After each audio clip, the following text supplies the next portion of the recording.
So this is episode 13 of this show. Again, I cannot stress enough, this isn't a horrendously prolonged process. If I were writing this material myself, it wouldn't have taken anywhere near as long. But I just want to obviously talk through thought processes, give you insights into design ideas that I have. Obviously, there's a whole lot of chat interaction. That's the whole point of the show. And general things like that. So, standard disclaimers do apply. I'm not an official, member of Honest Path. I do not freelance for them. I'm merely a fan with the platform. And I'm still grateful to them for the platform. I am disabled. I do twitch, have muscle spasms, which sometimes do affect the muscles of my jaw and throat, which means I may stutter and I may slur my speech, or I might just start moving unpredictably on stream. I am aware that for some people this can be uncomfortable to watch.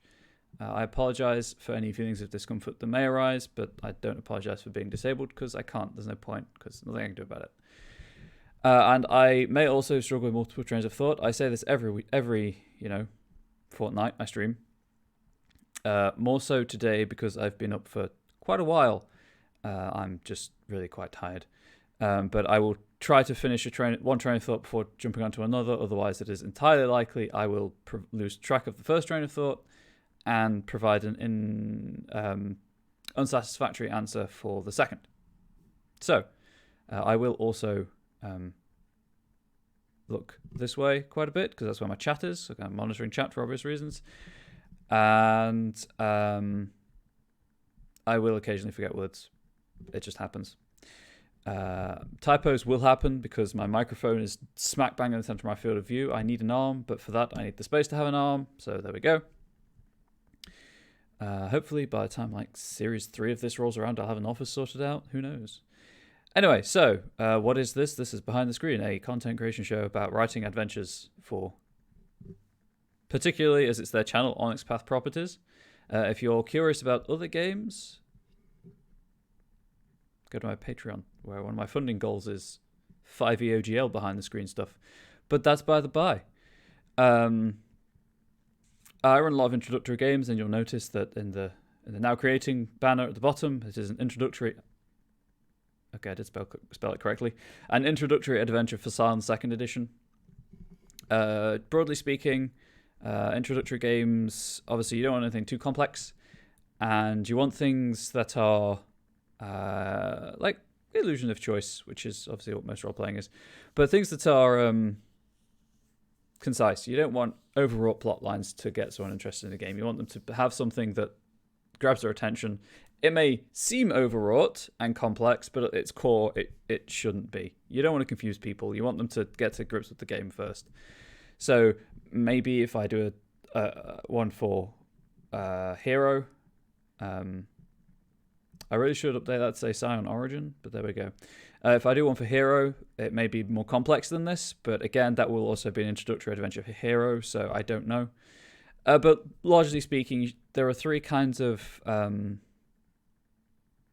not scene, but category of story beat, I guess, in a way. I try to include and try not to add too much stuff onto when running introductory games. So that's the process that's been driving this whole thing for the last 12 streams. The first one was just me on a soapbox for 2 hours. Low stakes scene where players can, or sequence of scenes where players can get to grips with the rules. They can learn the ins and outs of the system in an environment where there's no actual threat to their characters' life. There's no penalty for failure, that kind of thing. And then a freedom scene where the players can explore, get to grips with the world, start inhabiting their characters' mindsets, that kind of thing, their brain space, if you will. And then an action scene to tie it all together, because everyone has positive memories if they finish by beating something. And if they have positive memories, they're more likely to come back. That's just psychology for you. The human brain is easily fooled. So far on this show, we've covered themes and moods and outlines, characters and introductory scenes. Just a quick run through of what's been covered so that you can, if you are new to the show, which is I discovered today going up on the Onyx Path YouTube channel as well, so that's pretty cool. I started my themes and moods. I drafted a rough outline for the adventure. Went through a series of introductory scenes, one for each of the characters, and I'll probably go back and revisit these to pull them in line with the scenes below, where I might like a scene outline of the purpose of the scene. But for now, this is what we've got, and then each of those introductory scenes has something running through it to connect them all. If you don't want to use those, if the players would rather not have a spotlight scene for their character, then there's just a scene for to bring them all together anyway. Festival scene where they can try some carnival games, get to know their characters, that kind of thing. Something happens at the end of the festival scene, which is a low stakes combat, where the purpose is to demonstrate combat. It's not to challenge the players particularly, because the story guide characters are not out for blood. Then the interrogation and the hunt, which are these two on the left, are intrigue and procedural scenes. So they're about role-playing and investigation, finding clues, following up clues. And then the clues will lead them to scene 4, which is the clash. And then I will also, if I have time on this stream, start with visitation stuff. For those of you who are unaware, Scion is a game where you play the Children of Gods, and visitation is where your divine parent, whether actual parent or creator or person who's chosen you, or you realize that you are in fact a god yourself, makes them is manifest, is known, and kind of kickstarts your legend, so to speak. So I believe, checking my notes. Also, there will be design notes included throughout, and if there are enough to make an appendix from, I'll make an appendix out of them. If there are not, it'll just be a sidebar, if I can figure out how to do it to my satisfaction. So while you're digesting that, couple of things to note, as ever.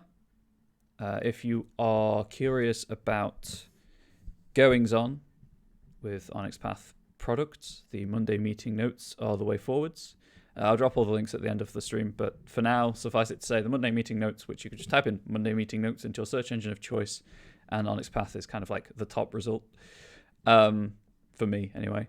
They give you a weekly update on development processes, behind the scenes stuff, how things make it to Kickstarter, how things make it from Kickstarter to final release, all of that good stuff. You also get some sweet art. Some of it's previews, most of it's, from the archives, but it's all great art.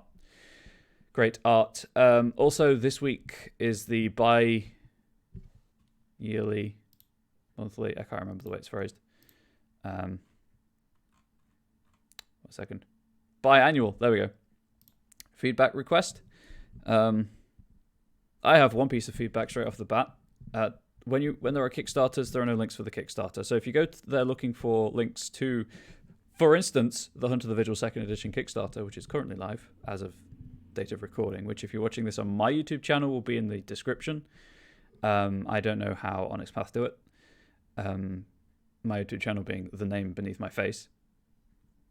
As of time of recording, actually, Hunt of the Vigil is at 68,000 of 25,000, so over 200% funded. So that's pretty cool.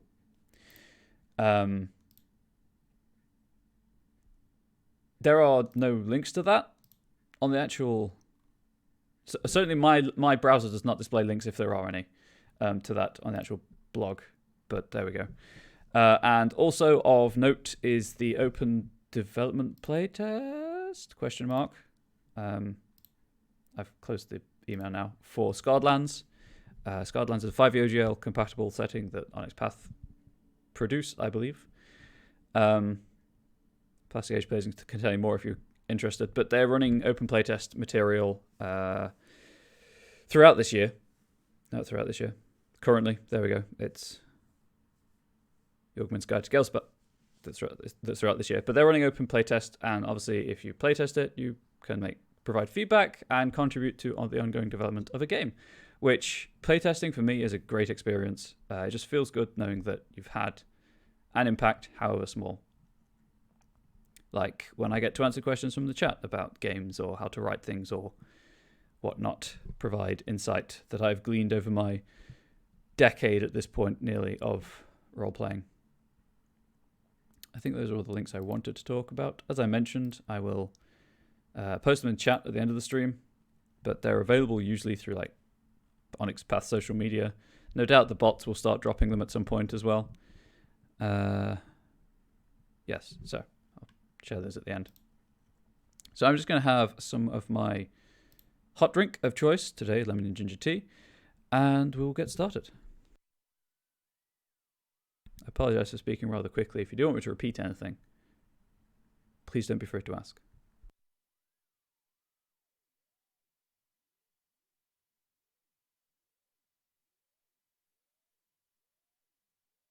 The speed of my speech is down mostly to nerves.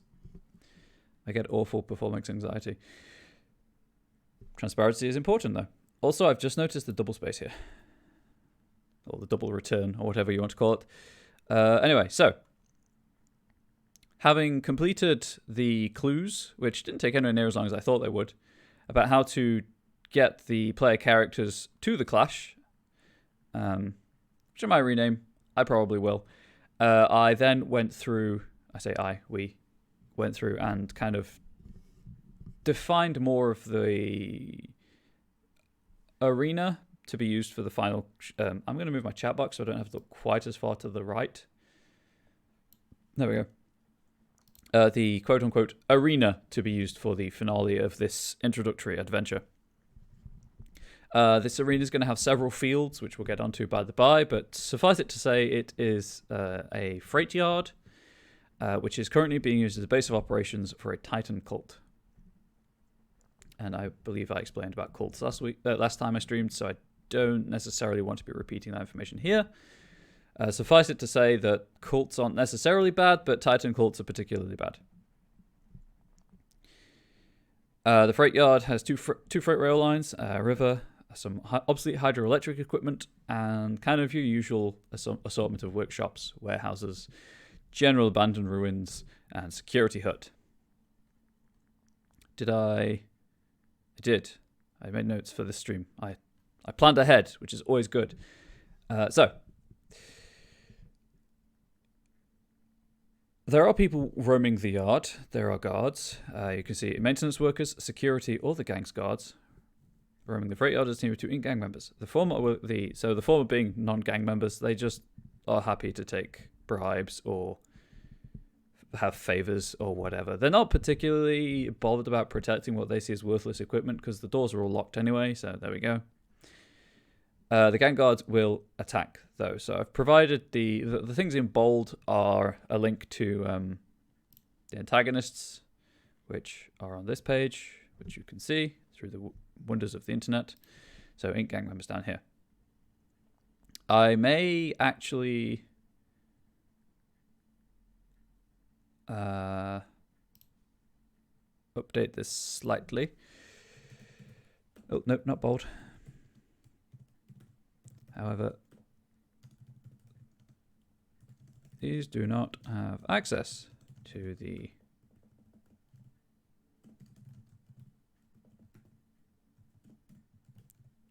toxic quality question mark. Hell yeah, I got the right word this time. Capitalize it because it's capitalized in the book. So the toxic quality. And then same thing down here. These do not have access to the toxic quality.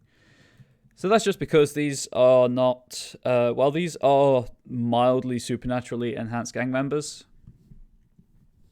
in that they are just hyper aggro, I guess, they are not currently hopped up on Ink, which is the drug that they have created to spread Titan worship. So they just don't have access to the toxic thing, which, if you recall from the festival, which was quite a few weeks ago now, especially because it's fortnightly or bi-weekly, depending on how you prefer, is essentially vomiting a drug onto a target. So drugs not in the system. So the worst they would be doing would be projectile vomiting, which, while disgusting, isn't a particularly effective form of attack in most cases. Edge cases, maybe. In these cases, no. The freight yard is split in several fields: the rail terminus, the docks, the general buildings, outside the gang warehouse, inside the gang warehouse, ground, inside the gang warehouse, upper. So that's floors for you. So going back to the importance of correct formatting, that's heading 1. Cool.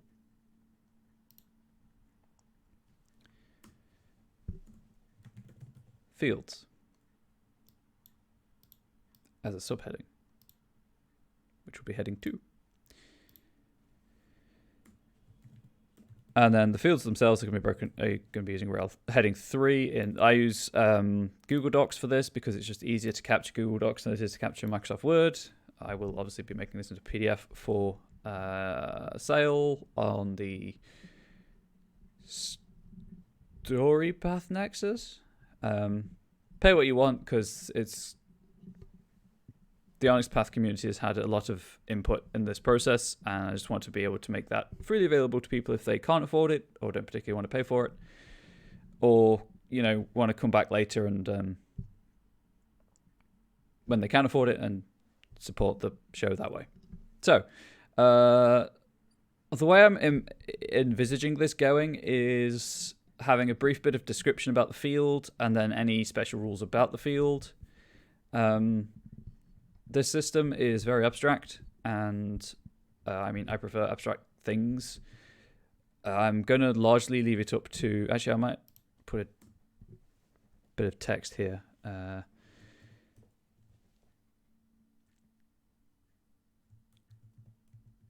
doesn't have to be SG eyes only. The following fields include a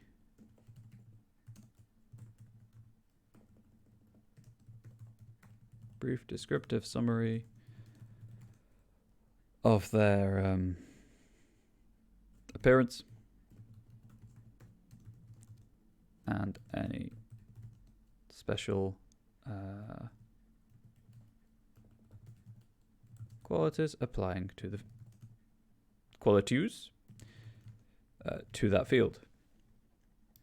Field has a capital F because it's like a zone in Fate. It's its own discrete geographical location with sizes being a bit ambiguous, but it works in practice. And any special qualities applying to the field. You are encouraged to add anything else you wish.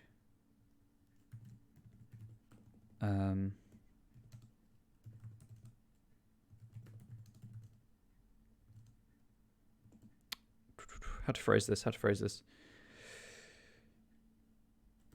To reflect the fact that this is a center of urban decay and failed redevelopment.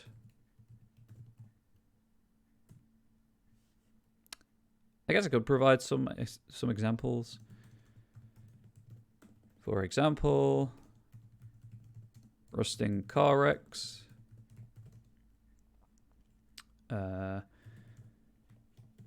windblown litter, etc. There we go. I think that kind of sums up what I wanted to sum up anyway. Obviously, if I think of anything else, I can just go back and edit the document. It's not like I'm handwriting this, which, God, can you imagine?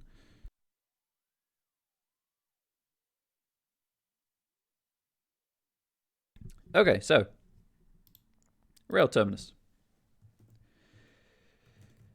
A large cracked expanse of concrete scored by the rust red lines of long disused rails.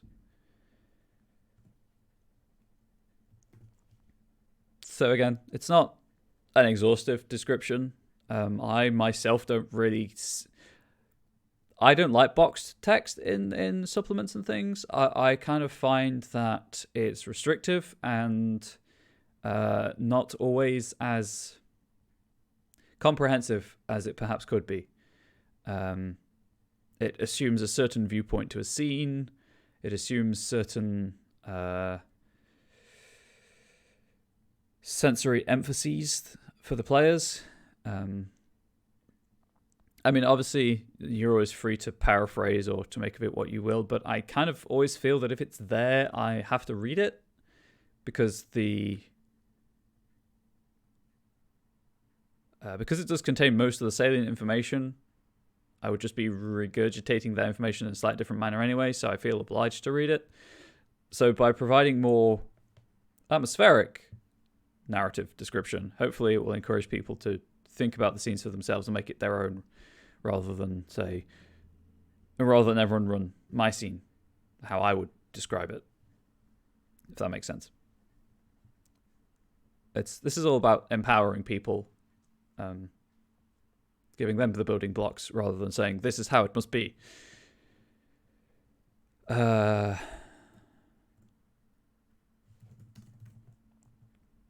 what would you have at a terminus? I guess you'd have some wagons, largely free of obstacles, save for a few rotting train cars.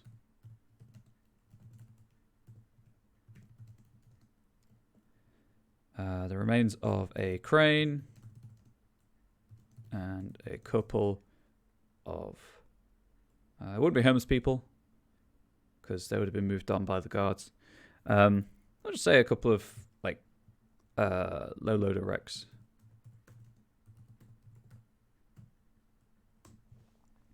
Okay, any particular special rules for this? I could show you the rulebook, I guess, the PDF, so you could all see what I'm looking at. This is Origin. This is the right book. Okay, it's not capturing the cursor. I was just checking. Just got to find the right thing. Right, it's not there. It's here. No, here. Where is it? Action, adventure.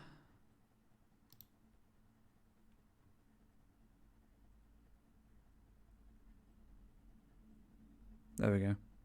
This is where the terrains and covered terrain are explained in this chapter anyway.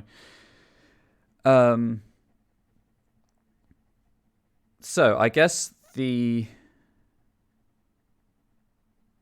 wrecks and everything would be barriers.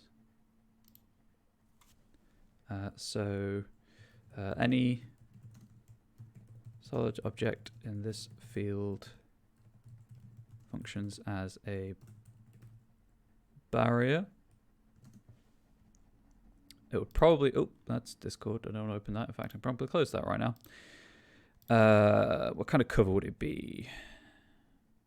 Wouldn't be expendable cover. It would not be light cover. It'd be either heavy cover or full cover. Oh, duh. It'd be both. Right.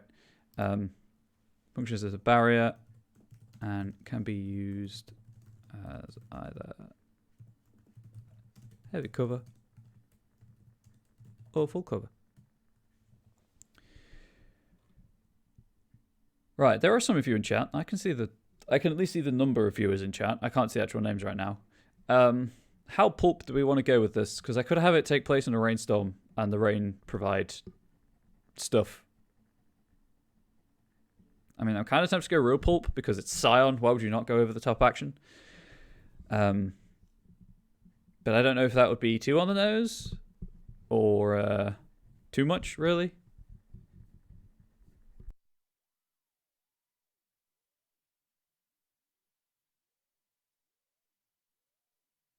I should point out that I am full Sin City on it. Cool. Okay, so thick rain clouds overhead, already mentioned in the narrative. So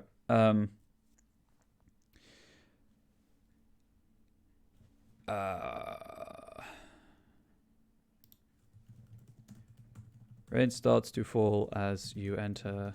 Oh.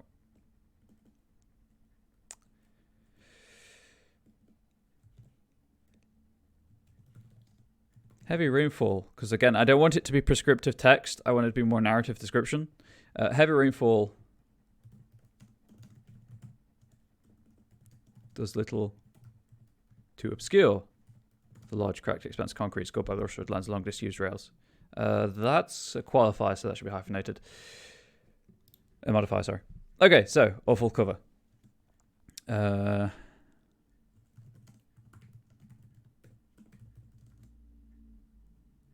rain provides a, let's say, level 1 complication to any ranged attacks made in this field.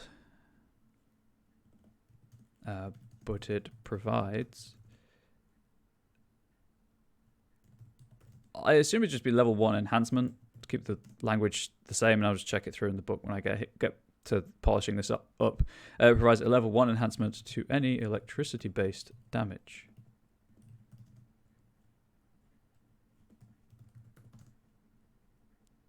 I guess it'd be any electricity-based dice roll.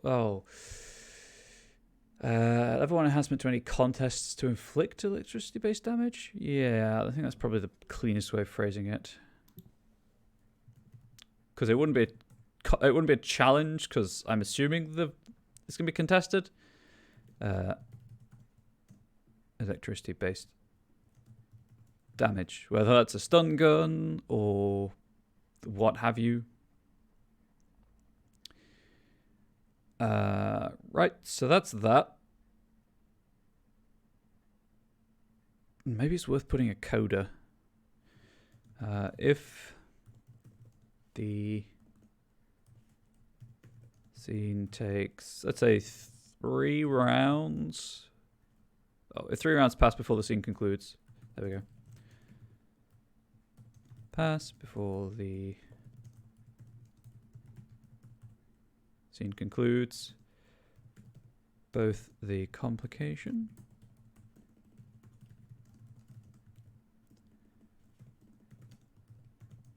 an enhancement and the enhancement are increased by 1. That's really not how you spell that word.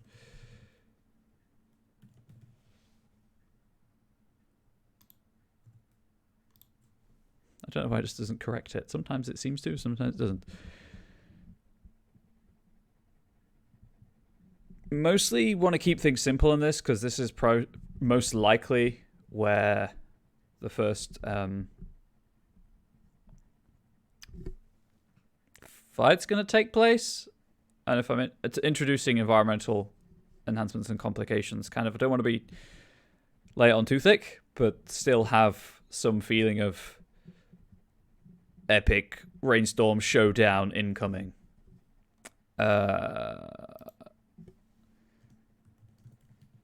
A group of 4.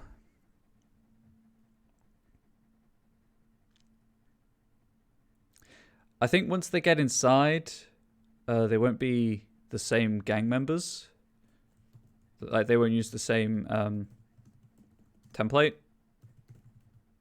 But for now we'll leave it as is. Is it 1 word or 2? It's 2 words. Patrol this area.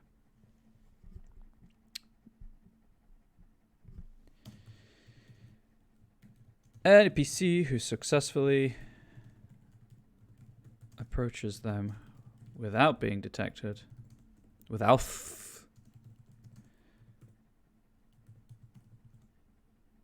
being detected. Can overhear any relevant gossip for the purposes of this adventure and any follow-ups? Wait, is it hyphenated? I think it's hyphenated. It's a verb. Any follow-up adventures written by myself, by me, they can overhear the following.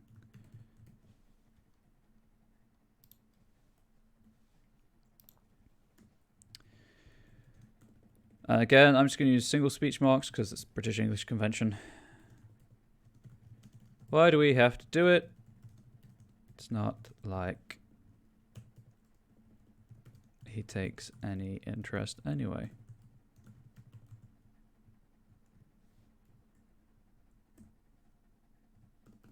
I guess I'll just put gang member 1 for ease of differentiation. Because he said to. You saw what happened to Alan. Gang member 2. So Alan's probably a name that's going to come up quite a bit. There is a story behind it if anyone's particularly curious, but Alan is just a particularly unlucky NPC in my games.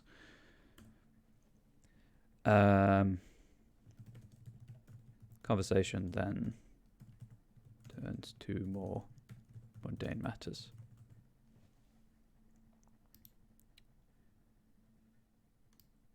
Can I do indents in this?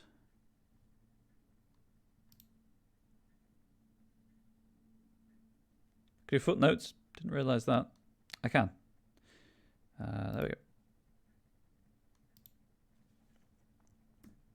go. Okay, so bit of narrative description. Bit of actual, like, this is what you need to know is in the area. Potential plot hook going forwards. And then the actual special rules for this field. Cool. The docks. Again, the docks will be pretty much similar to the rail terminus in that this could be where the first quote-unquote fight happens. This is heading 3, I believe. Yep. So again, the rain is mentioned. Just need to think how to do it.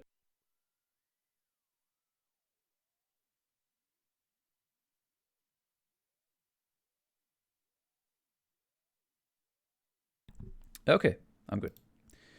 I'm also going to scroll down so I can see what I'm doing. Have I just been completely inconsistently using... Oh, I'm using double speech for the narrative text. Oh, yeah, it's bad. Sorry, it's my own convention. Anyway, the docks.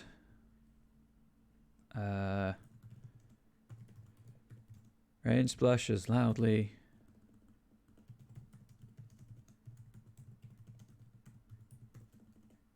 Brackish surface of the slow-moving river.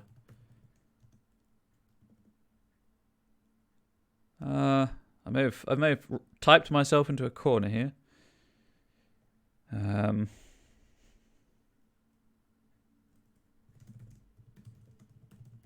Always mingling with the discordance. Not discordance. Harsh cries of birds. Flapping of moldy canvas. And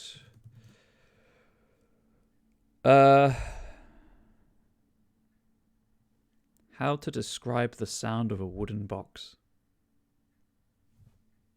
One hand clapping. Let's get Zen all up in this.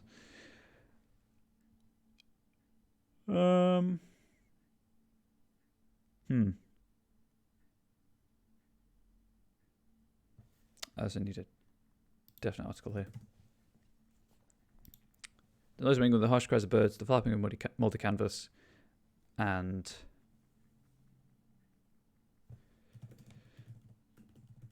puttering of a lone... Oh, wait, no, there'd be a hydroelectric thing here, wouldn't there? There'd be the grinding of the hydroelectric generator.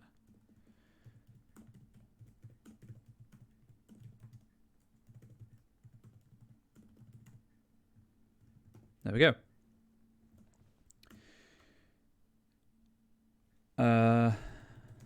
Docks are a warren of...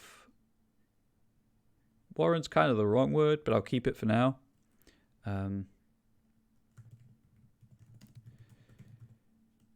Empty shipping containers.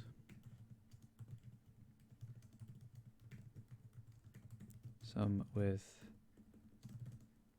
the lingering signs of habitation. Make of that what thou wilt.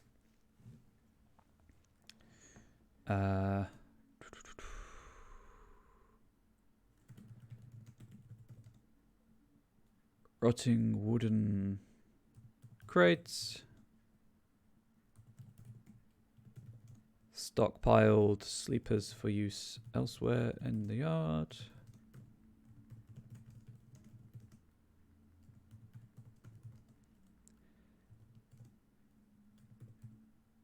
I guess the wrecks of recreational boats. Yeah, we'll say, and the wrecks of boats tied to the jetty. Tied to the jetty.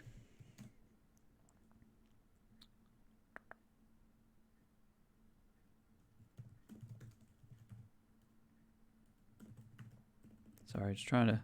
I'm going to be quiet while I'm trying to think of how to phrase certain things. Or as thoughts occur to me. Obviously, it's quite hard to talk while typing and not type what you're talking. So, it's the downside of this kind of show, but there we go. The hydroelectrical generator is in a small building covered in peeling paint and can be heard from some distance away.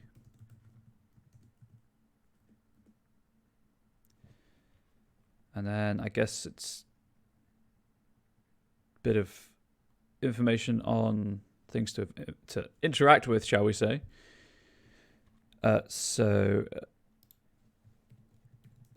None of whom have the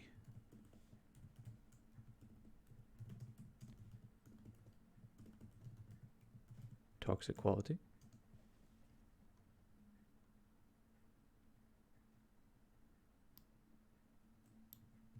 Let's copy this entire thing.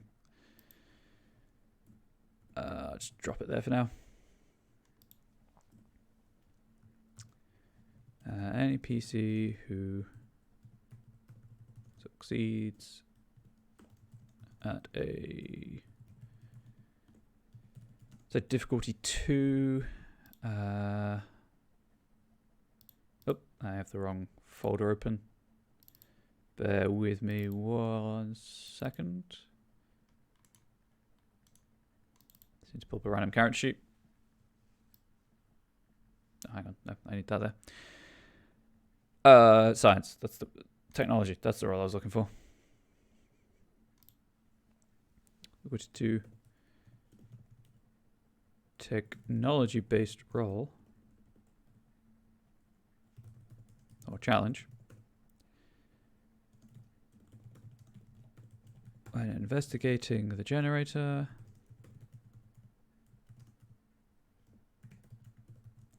realizes it is nearly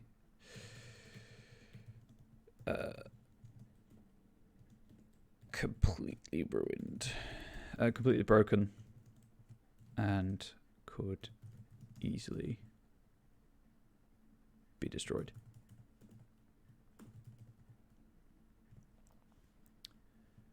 By destroyed. Nice. I am so good at this. It's just clearly there for everyone to see.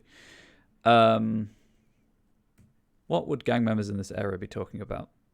So if the ones in the terminus are kind of hinting at some he figure who does bad stuff when you talk back to him.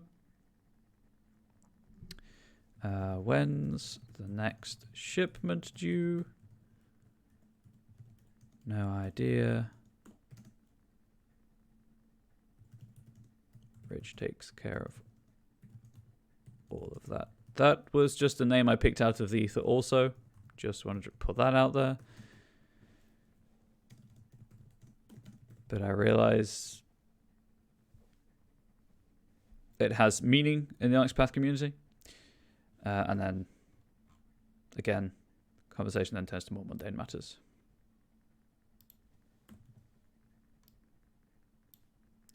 Format. Align and indent. Increase indent. And then field stuff. So it's raining. Let's just copy paste this over.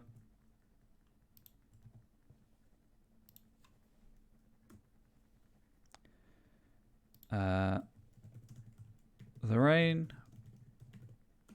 and combined with the rest of when combined with the other noises in this field,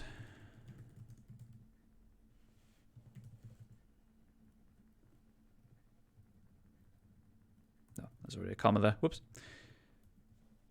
provides a level 2 enhancement, what? No, please, fingers, to any challenges or contests to move quietly.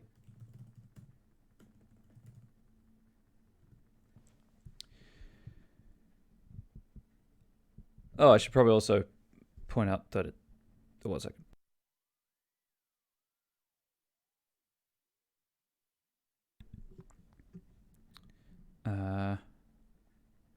Arrange the text made in this field.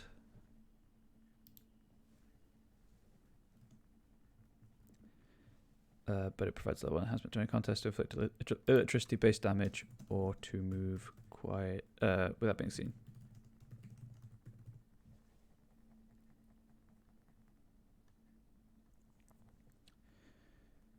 I think that works. Voice crack, sorry. Don't know why I'm going through puberty again. I didn't like it particularly the first time. Also, the rain, when combined with that, provides that. And then, there we go.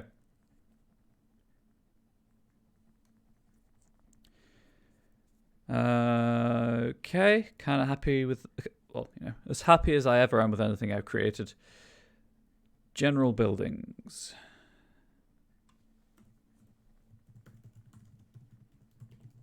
But you ask many creators, and odds, if they're happy with what they create, and odds are the answer will be no. No one hates their art more than the artist. General buildings. A collection of rusted buildings. Cracked windows hint at what once must have been a profitable freight yard.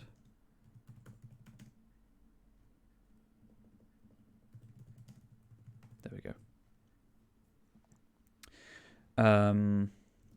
So this kind of like general description of the area with the guards and whatnot. There's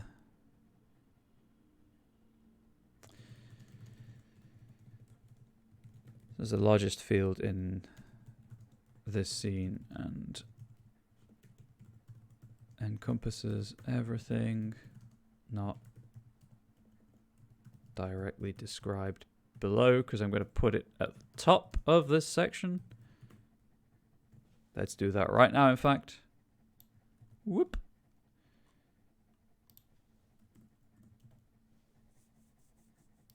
The joys of formatting. To make sure it actually, yeah, it did. Cool.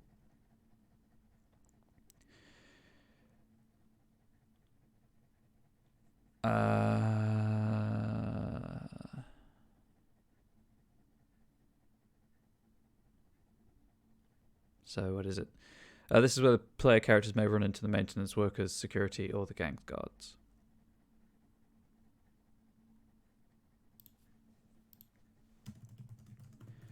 So where the PCs may run into the maintenance workers.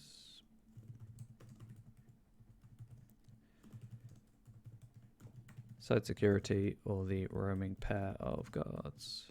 You know what? Inked. Gang members as described above.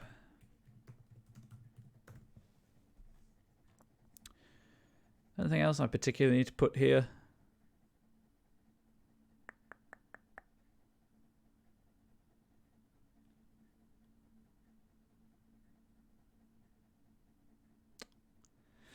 I don't think so.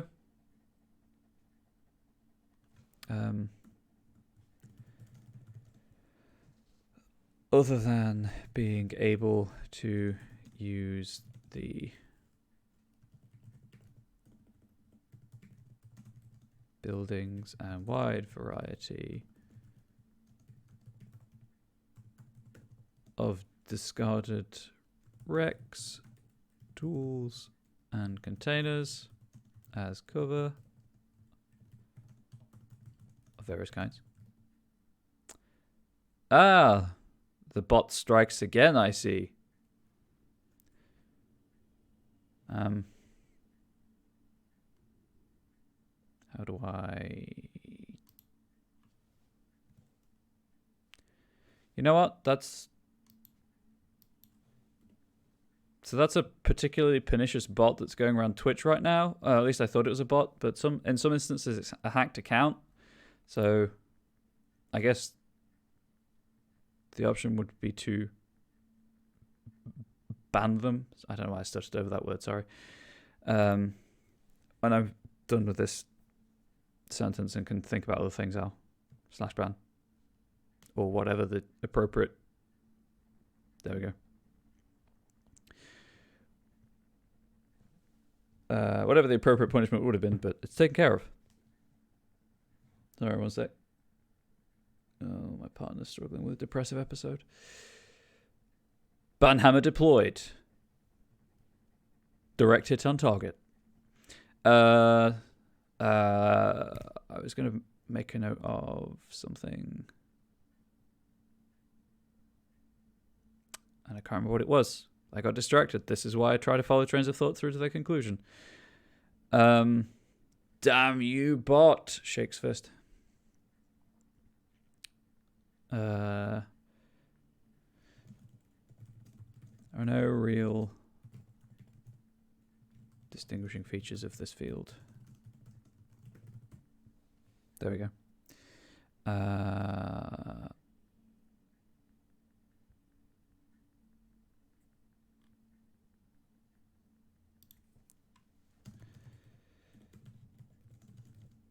A couple of the buildings and workshops are currently in use, but their inhabitants... Inhabitants is the wrong word, but there we go. Know nothing about the gang.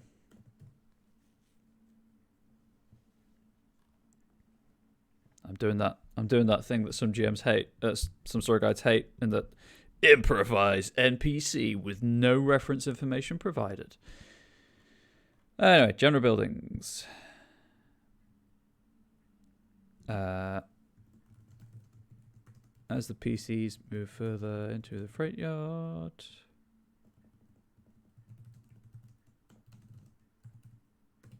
It's better that I spelled it correctly that time. It begins to rain.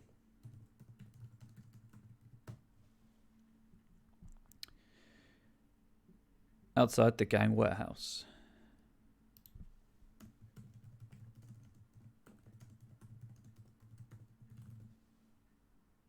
Whoop. And I think it's heading 3. It is heading 3. I don't know how many headings there are. Oh, I guess it just keeps adding more headings as needed. I know Word does that as well, which is pretty useful. A large warehouse standing apart from the others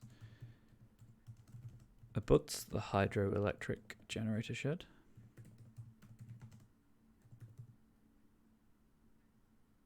Interesting. It likes hydroelectrical to be hyphenated, but... Oh, no, I know what's gone wrong. Yep, that's what went wrong. A hydroelectric generator shed.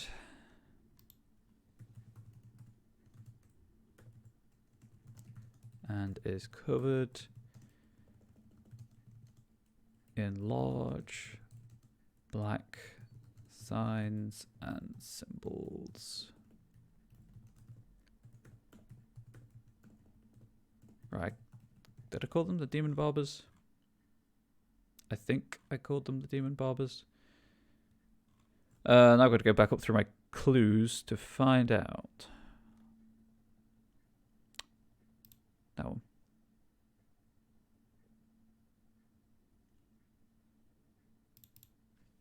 Yes, I did. Cool. I think I'm reasonably sure I can remember this, but I just want to check something. I just don't know where I favorited the link.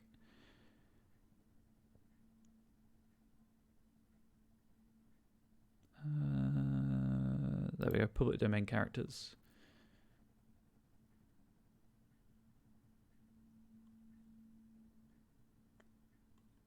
Happily, they're in alphabetical order.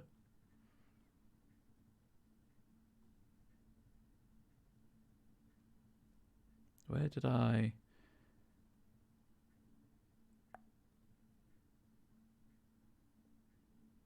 Yes, cool. That is cool. Excellent.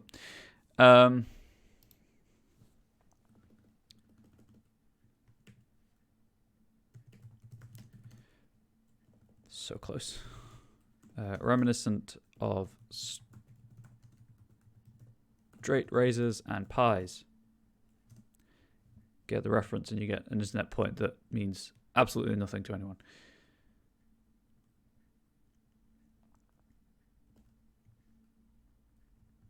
I guess that works well enough. It's up to the story guide if any doors are open, any windows are visible, that kind of thing.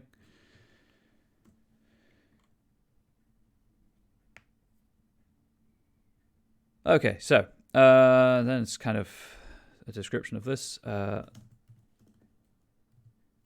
cracked concrete around the warehouse has been cleared of obstacles. Currently plays host to a large box truck. Truck itself has no livery and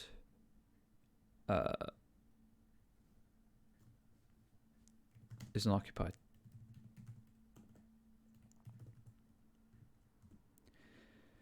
There would reasonably be guards in this area as well, so we'll include the roaming guard thing.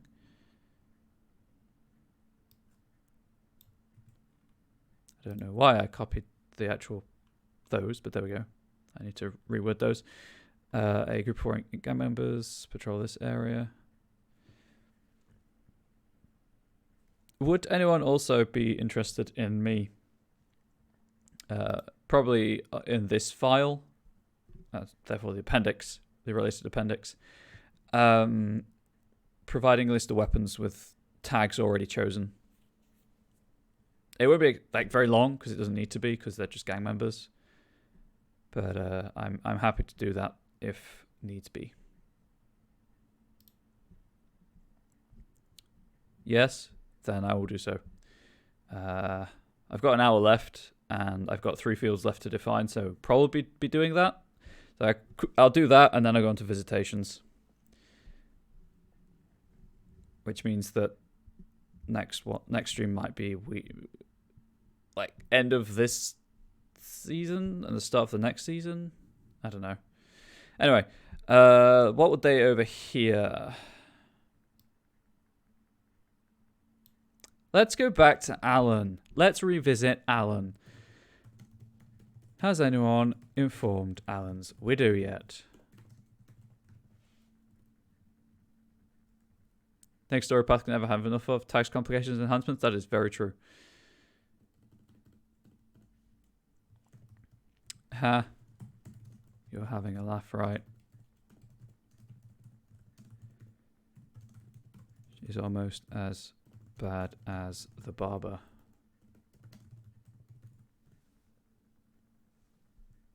Okay, I'm just going to say it now. I don't think I've said it, but for Hero, I mentioned I'll be making a Pantheon for that. There's Nightbot. I guess Silicon Path silicon bots down, maybe. I'm going to be making a pantheon of public domain literary characters. And I just figure that why not have Sweeney Todd as a Titan? Sounds good to me.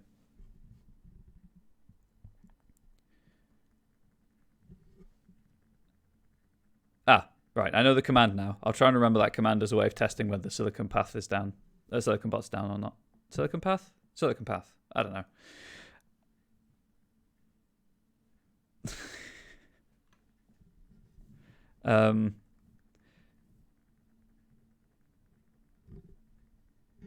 I have other thoughts. Obviously, like there's going to be more than one very down. I'm going to have more than one Titan. I have other thoughts, and I'm not going to share them until closer to the time. But I'm going to try and subvert expectations with them because I enjoy subverting expectations. But sometimes allowing expectations to play out as one would hope they do. So there we go. I'm probably gonna do the cop out thing where it's like the barber, also known as Sweeney Todd, and then try and find another like of Seville, that kind of thing.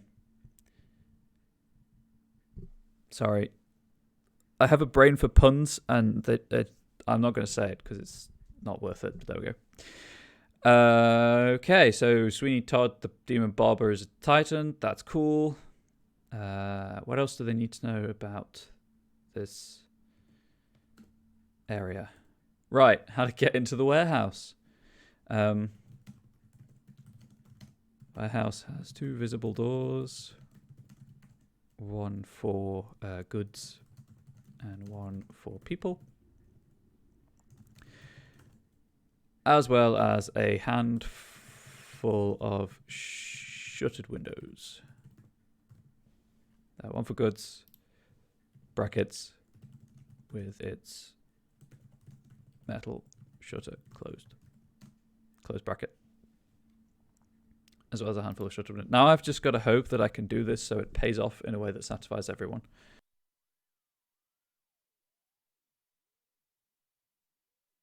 Why do I do this to myself? Okay. So again, like, there's no... Oh, the rain. Right.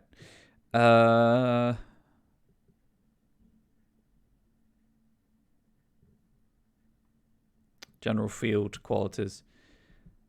Oh, also I guess I should elaborate on the truck.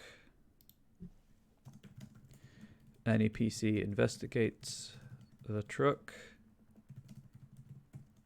Its keys are not in the ignition, and the goods compartment is empty. Compartment? What? It's currently empty. Save for 2 wire racks bolted to the walls. Anyway, it's a good thing I don't have background music, otherwise you would not be able to hear like half of this stream as I'm trailing off at the end of sentences. It's an annoying habit, and I do apologize. Currently empty. I should clarify that. Okay, so the truck is obviously cover. It functions as a barrier, and how did I phrase this up here? Can be used as either heavy cover or full cover.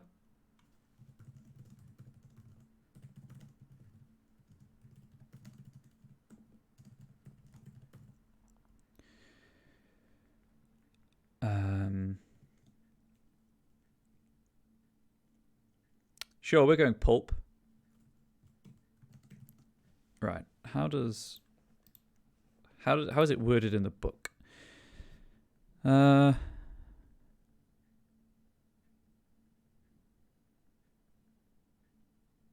Injuries.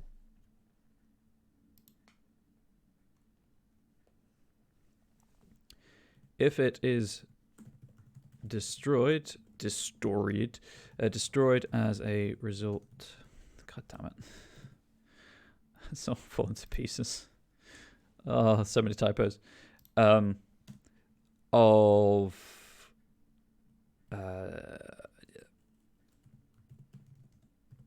taking damage per the Scion Origin book.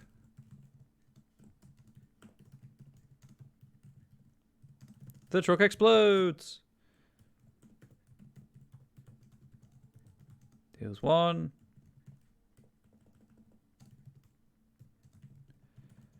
Injury condition to all characters within short range. I think medium range is too far, personally. I'm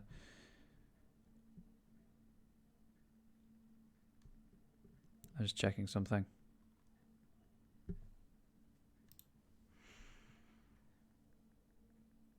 Yeah, close range is adjacent. Short range is you can move to get there and still hit them. Yeah, that's what I was thinking of.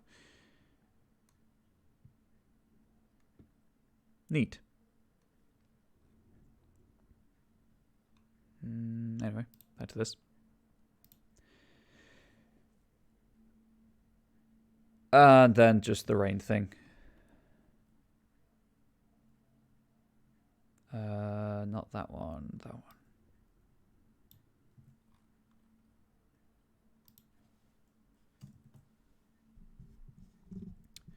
Let's double down, shall we? Both the complication and the enhancement are increased by 1. And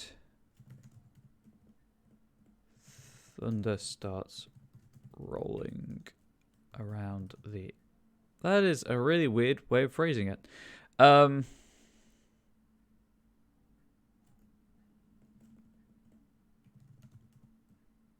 guess echoing from nearby buildings.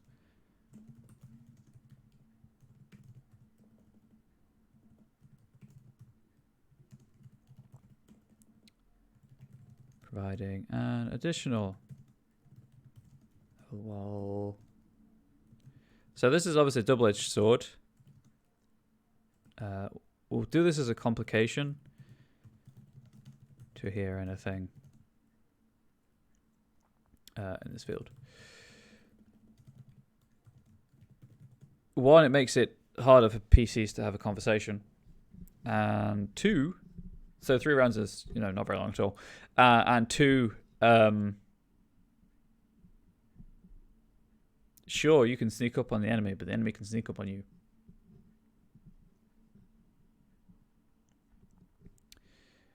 Right, so now we've got inside the building and ground floor, and inside the building, upper floor. Or lower floor and upper floor. How did I phrase it up here? Because I should probably just use that. Inside the gang warehouse.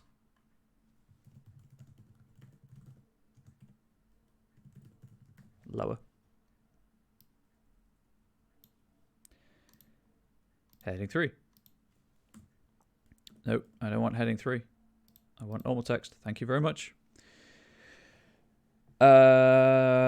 Okay, so the lower floor of this warehouse.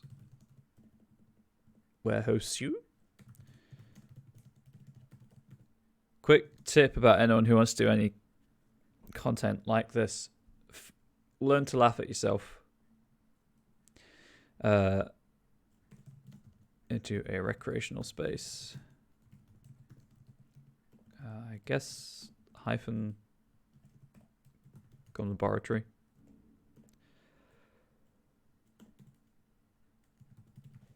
There we go. I know it's spelled wrong. Just figured it out.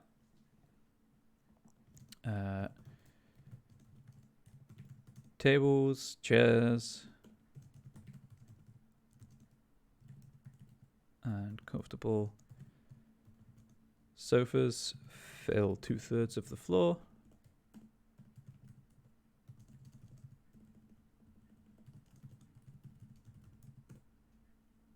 Fill 2/3 of the floor space with the remaining third.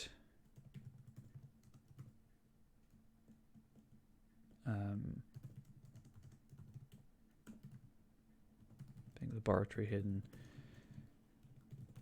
by makeshift plywood walls.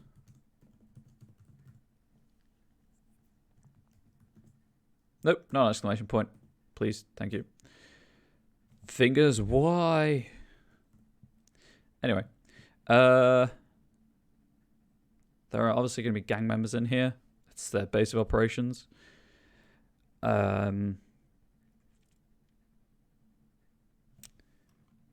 Before touching on that, though, to explain the lab in more detail.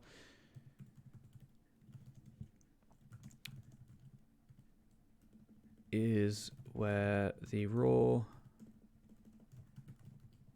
material is purified into the drug known as ink. Any PC ingesting said drug gains access to the following stunt.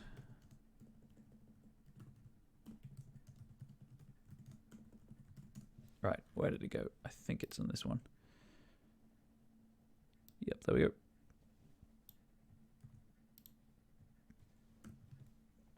Yeet into Space, again, reference to another show on the Onyx Path channel, Occultist Anonymous. You may knock the target back one range band. This does not do extra damage, but can put someone in a tight spot. I guess this should be indented just for ease of separating relevant information.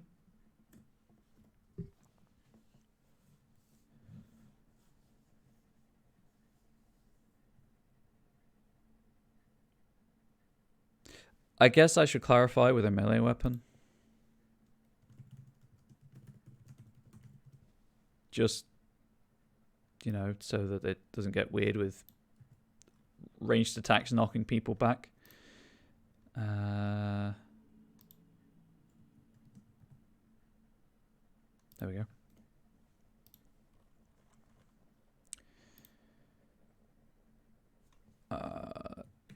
It is... Or there are, let's say, there are currently 20 doses of ink.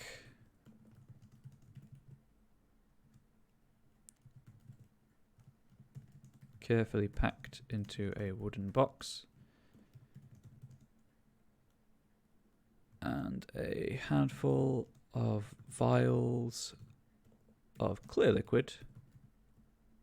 Tell you what, to avoid repetition of, filled with a clear liquid. Because when writing any kind of content, adventure or otherwise, it needs to be legible and clearly understood. Otherwise, you get ambiguities and you get confusion, and everything gets kind of pulled down by delays as you puzzle through things. Good morning, Tabletop Archives. No worries. We've still got another 45 minutes or so. A handful of vials filled with a clear liquid and labeled Veritas.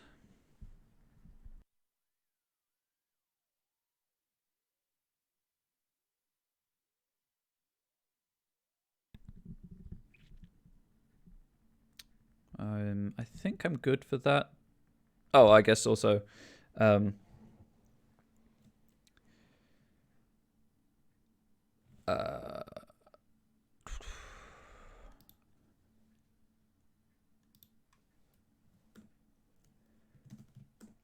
put to one side. The rest of this space is taken up with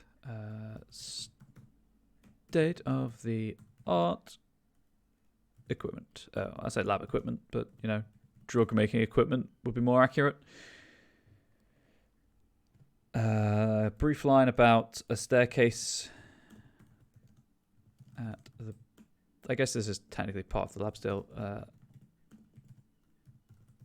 Staircase at the back of the lab. I'll just keep calling it lab for now. provides access to the upper floor. The lab is empty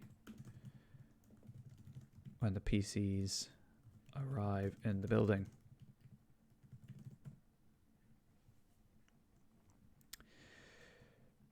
However, the building clearly is not empty. This is the gang warehouse. This is their base of operations. So let's think of a number, shall we? They're mooks, so they'd go down in one hit.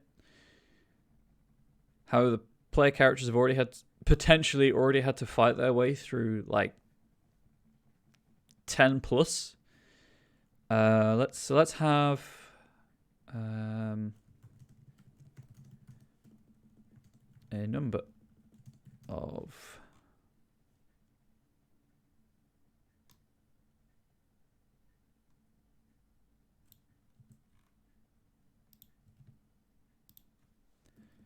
inked gang members, none of whom have the toxic quality, equal to the number of PCs plus 1.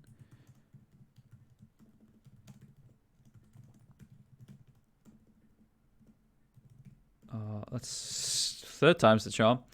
Lounging around the common area. Whilst PCs may sneak into the building, they will not overhear anything of consequence. Would you consider them as trivial? How do you personally determine who's trivial in the fight? These are trivial purely because the people on the upper floor are going to provide more of a challenge. And these are also just the lowest level members of the gang. So mechanically speaking, they have 1 injury condition. And they don't have a high dice pool. They don't have a high defense. They have 1 injury condition. So in this context, they are trivial. They are just basic enemies. Boons would be free if this were not an origin thing. This is, I realize I should have put at the bottom for Silent Origin. That's my bad. I will amend that for next time if I need to. You know what? I'll do it now while I'm thinking about it. Otherwise, it'll come to the time and I won't remember. And I'll do it in a panic. There we go. I'm just going to have to realign the text box for hopefully obvious reasons. Through the magic of arrow keys. That's roughly central, right? That looks roughly central. Also, I'm not a big fan. Like, I love the font, but I'm not a big fan of how all of the punctuation marks are offset down slightly. But there we go. Yeah, so these are origin mooks. Literally, it's their archetype. So if boons were used against them, if you're running this for hero characters, yes, these will be trivial characters. In fact, I will make a note down here. For hero characters, these are considered trivial targets, or whatever it is. So there you go, to clarify.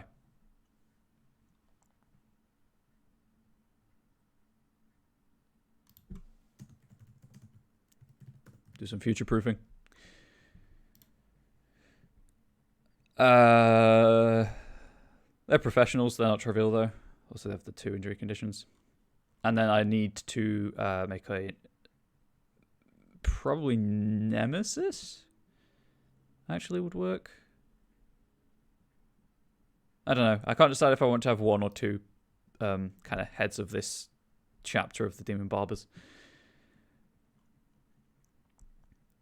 They will not overhear anything of consequence. Oh, that's what I meant to do. Where is the general building? Is it the docks? Yes. Could be completely destroyed. Cutting the power to I'll just put the gang warehouse for now.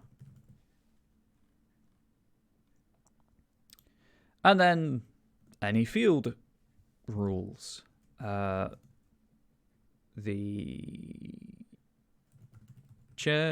tables, chairs, and sofas. Tables, chairs, and sofas are all. Actually, I might have to put this. Tables and chairs are one kind of cover, and sofas are another kind of cover. Yes. Tables and chairs are expendable cover. And the sofas are light cover.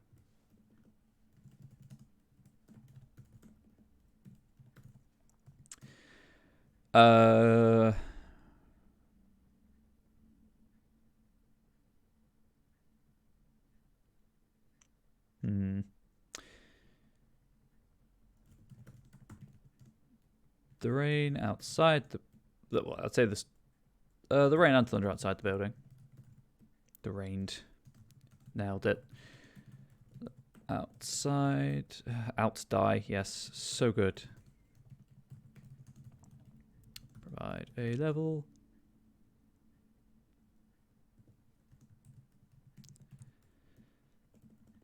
Three enhancement to challenges or contests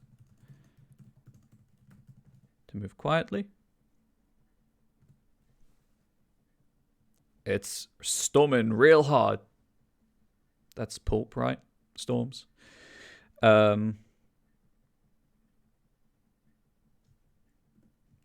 If the power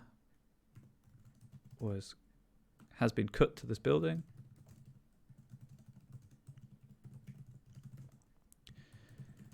lack of light apart from the odd flash of lightning at a level 3.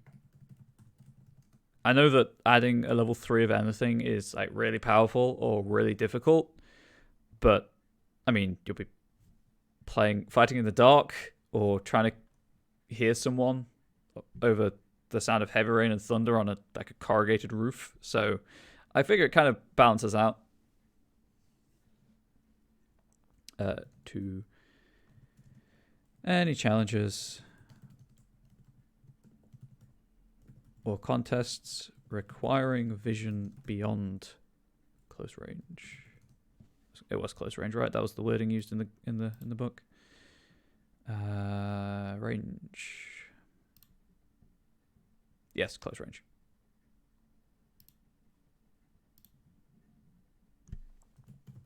Beyond close range. There we go.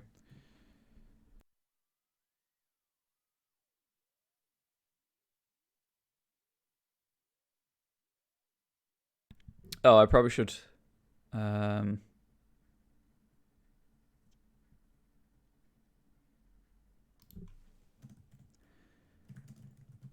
If consumed,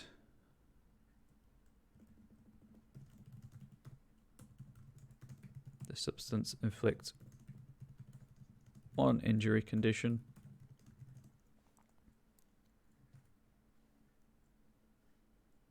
Sorry, I've got something on my keyboard. Inflicts 1 injury condition and allows the imbiber, I like the word, so I'll go with it, to treat physical tasks as if they were 1 scale greater.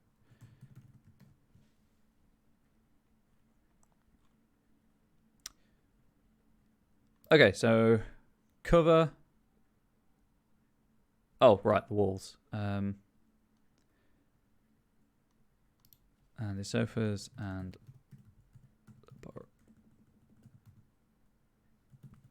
laboratory walls are light cover.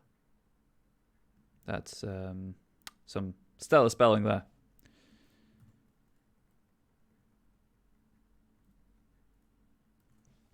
Okay, so I've got the cover, environmental complications, I think we're good on the lower floor. Upper floor. Woo! The final field.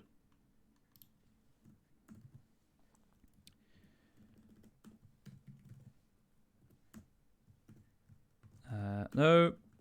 That's normal text, please.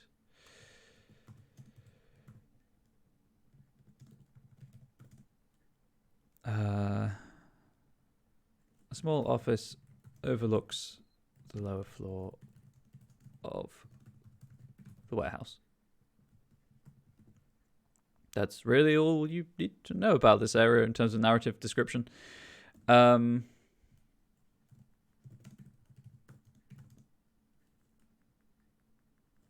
The office is almost entirely empty of furniture, save for a desk, a telephone, and a birdcage.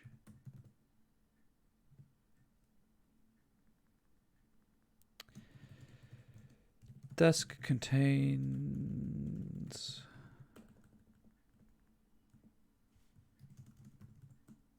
I'll just put desk drawers. Contain a handful of pens, small scraps of paper evenly sized,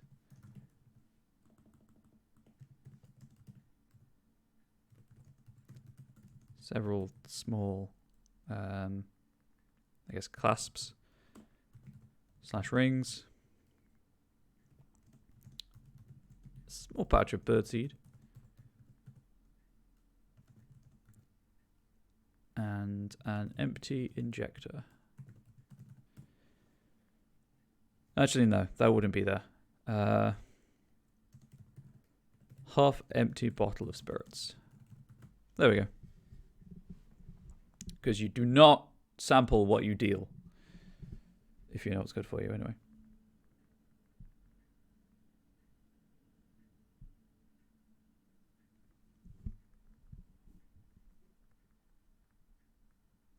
Because the point here is to seed future adventures. It's not to be a, here is some important information, you may follow it to future adventures. It's more of a, there is more stuff here, but not right now situation. Because I don't want this to be a whole chronicle path. It's just something you can use to supplement your own.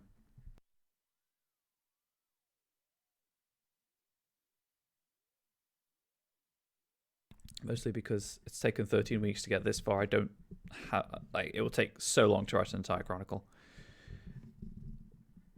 Anyway. So that's that. Any PC... Ooh, PCS.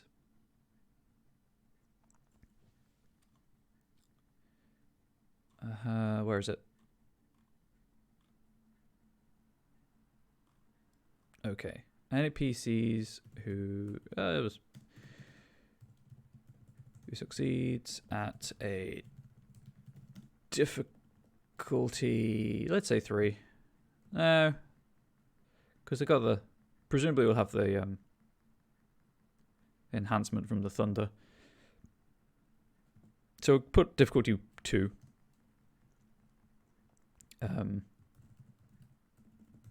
Stealth's the right word, right? I'm doubting myself now. Subterfuge.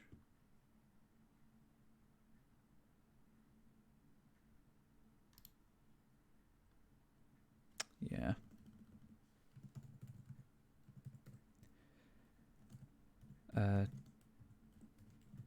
To quietly approach the door to the office door from below.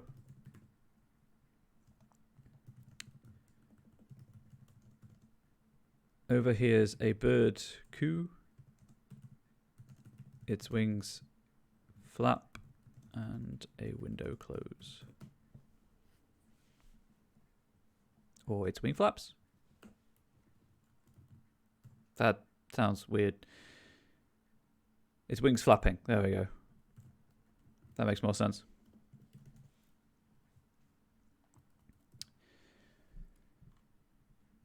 Okay, so that's that. Right, I just need to quickly decide something. Antagonists, archetypes.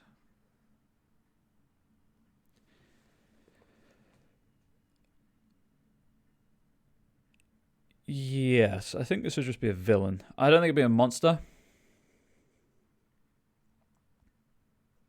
Be a villain. Because they've kind of theoretically, if they haven't attracted attention up to this point, the villain's going to have the backup of the people downstairs on the lower floor, or they've had to fight their way through several large groups of mooks to get here. Unless every fight goes astonishingly well and they get, all PCs act before the mooks do, which is possible, but there we go. So I think we use a villain archetype for this. It's wings flapping and a window closed.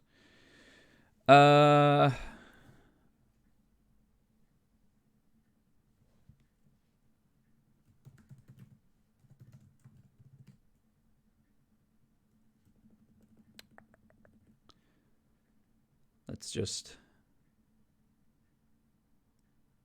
be rather on the nose with this, shall we?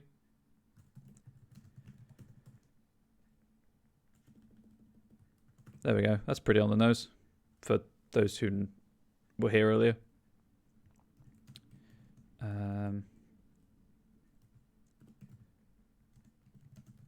Is in the act of turning from the officer's single external window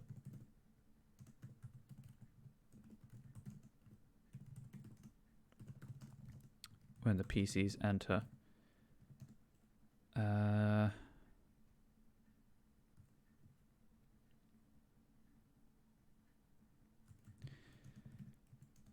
Any PC who looks out of, or who looks beyond him through the window, and see a small bird flying into the storm. He attacks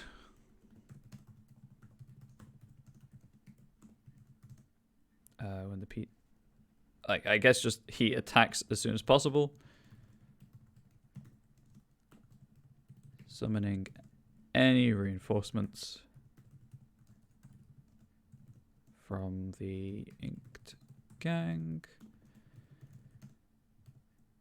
members left downstairs. So if there are none, there's no reinforcements. If there are some, there are reinforcements. So I need to do this.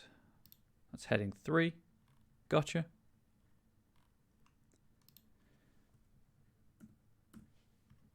And then this is heading 2.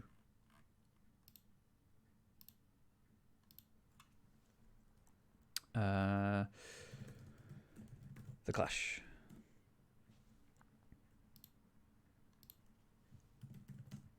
Tood. That's a name. Todd Swift. Okay, so just grab the template from up here. I realized I could just do this.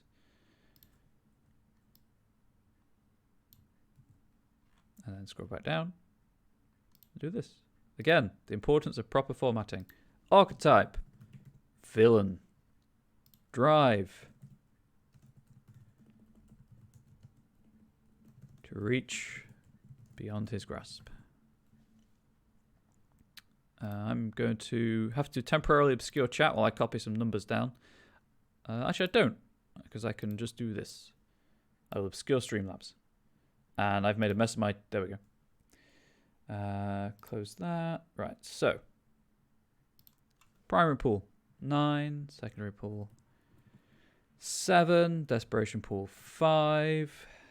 Health, 4. Defense, 3. Initiative, 7. Extras. Get out of jail free.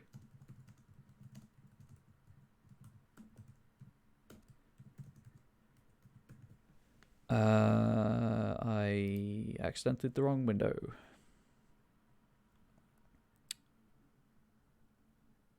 That's page 145. I think I'm just going to have to copy that text from the rulebook. I don't think it's in this book anywhere else. It is not. That I can see anyway. Let's just copy it. Please. There we go.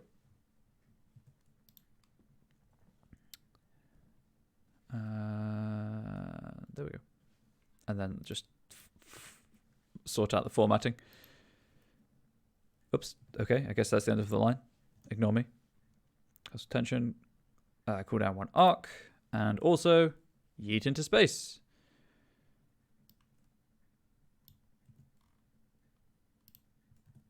There we go. For Todd, however, yeet into space requires 2 successes. It is just easier for him to do it.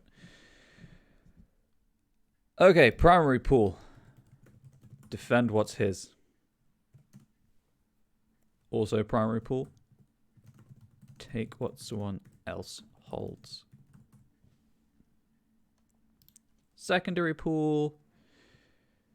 Probably something related to leadership.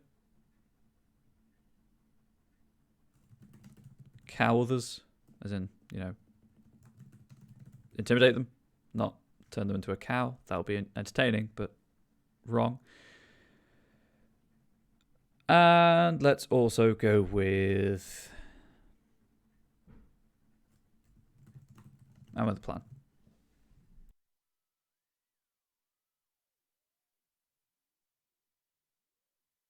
Desperation pool. I'm unmuted. Desperation pool is blank. Right, let's give him...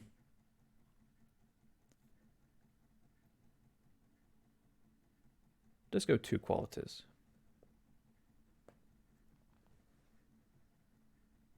Maybe.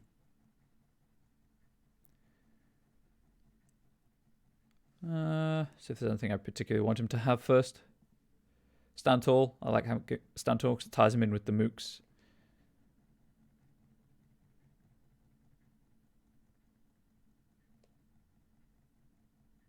And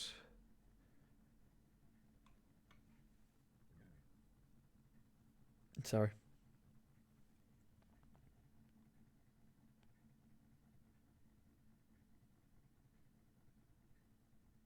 Ooh, could give him a flare as well. So, stand tall, and he'll have a flare. I'll put flares, but I'll probably just lower it to 1 flare. The boss has 1. He can have 2 flares. In which case, ooh, go for the intimidation option with Dread Gaze. Oops.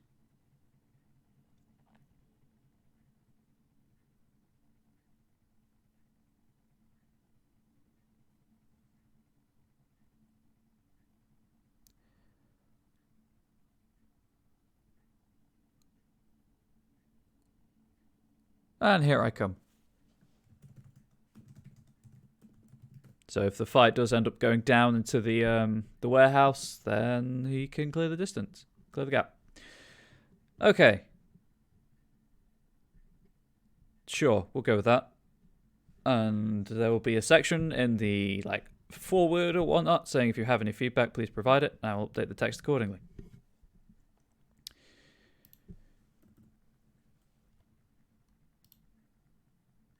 I know I mentioned visitations earlier, but we're going to go for some sample weapons now. Just because they would be useful to have for this kind of thing. Gang has a limited supply of weapons. Located wherever seems appropriate.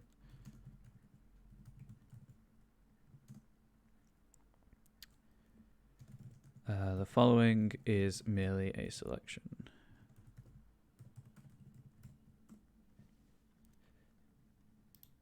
Oh, no, please, thank you. Bookmarks. weapons and armor. Right, there are example weapons already.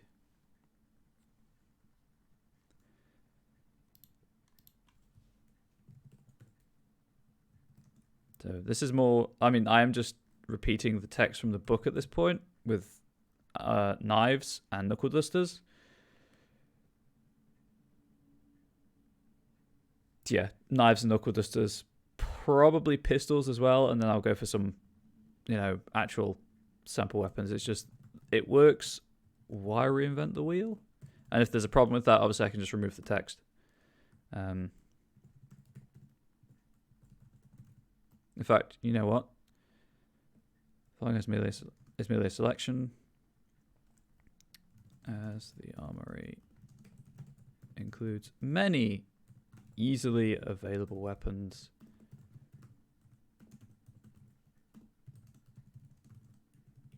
such as knives, knuckle dusters, and pistols. Pistols. There we go. So, lead pipe.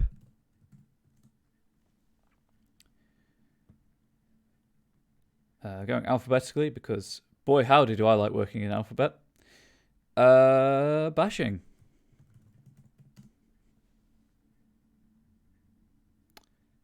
Lead pipe, probably not concealable.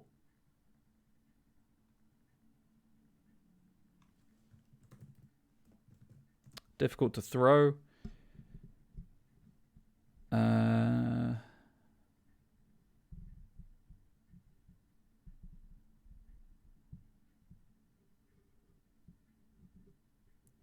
Just seeing if there are any others that are worth it. It's 3 tags, right? Yeah, 3 total points of tags. So far I'm at 2. Oh, no, bashing is 0. As is melee, I think.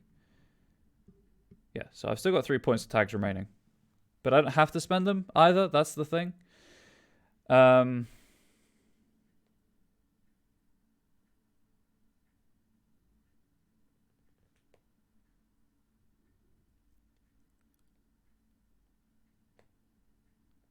So let's just go with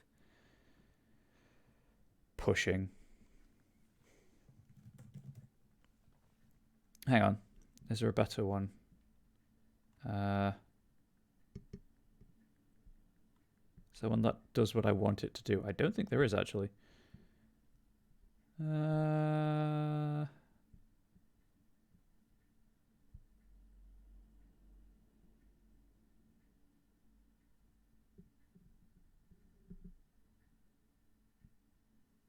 That works, though.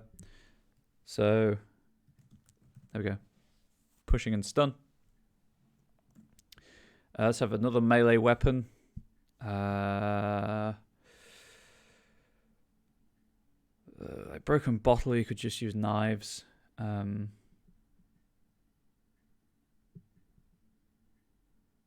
don't really want improvised weapons. These are things they've actually like deliberately weaponized. Lead pipe aside. There's customized lead pipe. Sure, why not? I'll go with that. That seems legit. You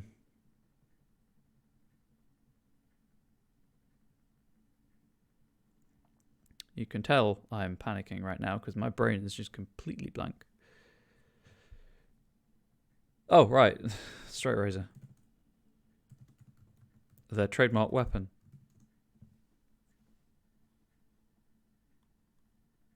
Again, alphabetically.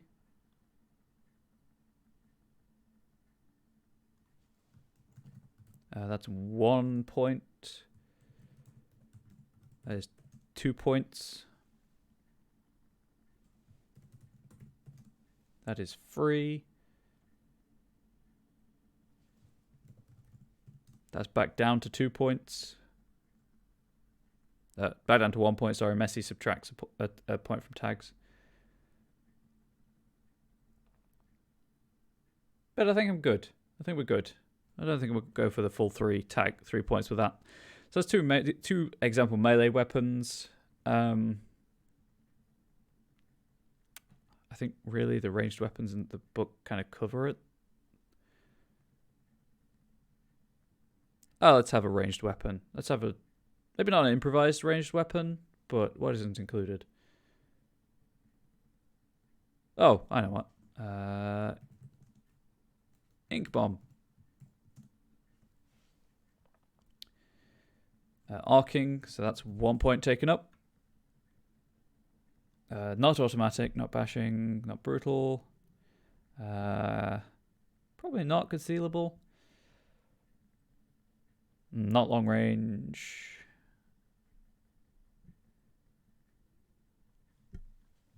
Ranged, that doesn't take up any tags.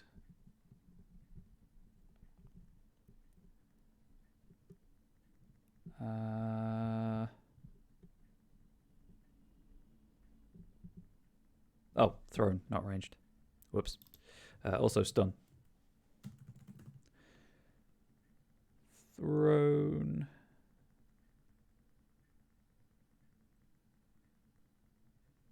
Does it really need anything else? It's just like a smoke grenade, but with the drug in it. Because it's going to inflict the toxic condition as well.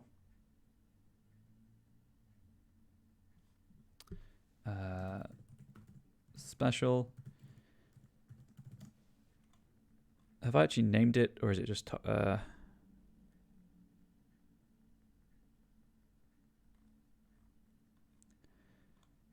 inflicts the effects of an inked gang members toxic quality. I think that's clear enough. I hope it's clear enough. I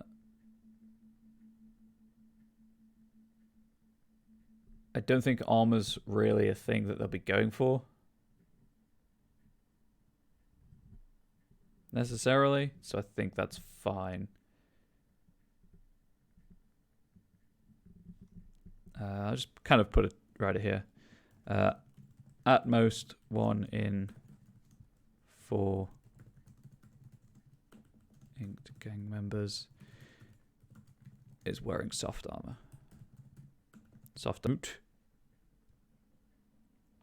But that just increases the difficulty of inflict damage by 1. So that's, you know, what it is.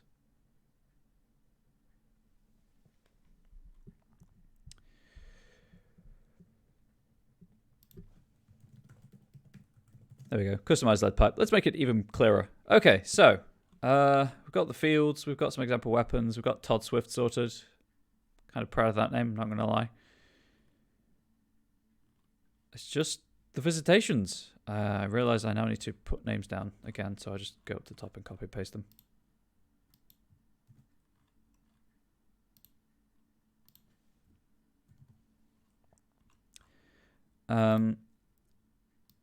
Which brings me to my next thing of, like, after I've provided sample visitations, including prompts and kind of, this is how the incarnation of the parent is. The next game to do content for season 2. Or 3, technically speaking, I guess. Does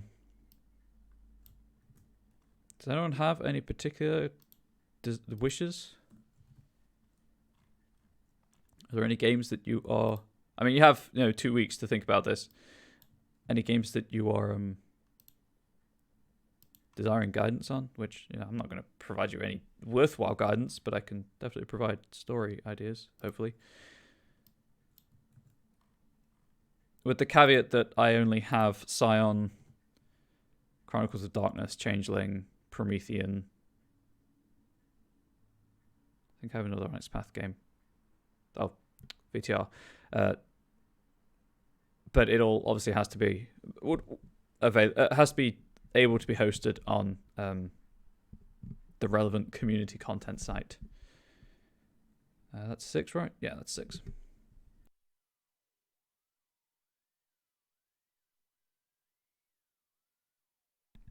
Okay, so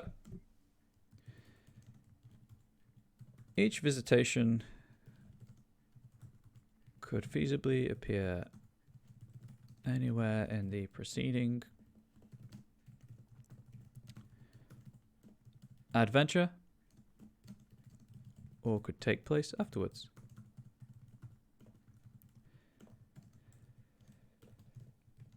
As such, each includes a suggested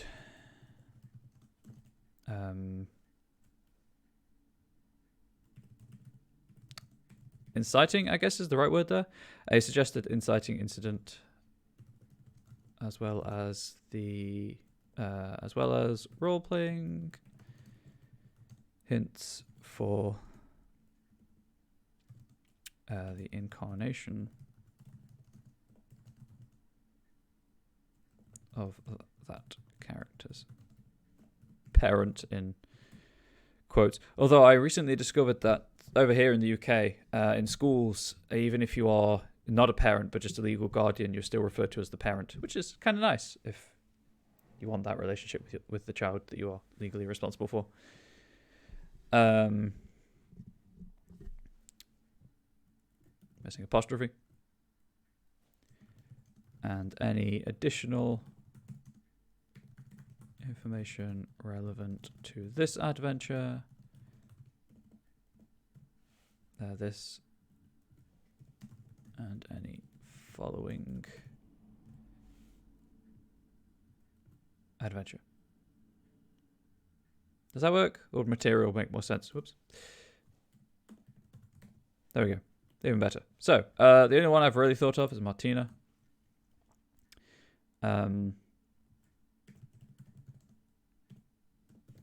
Inciting event.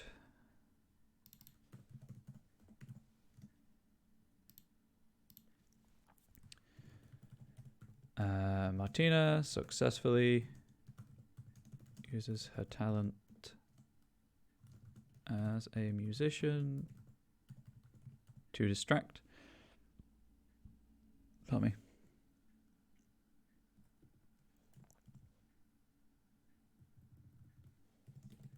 Inspire or otherwise entertain at a dramatic moment.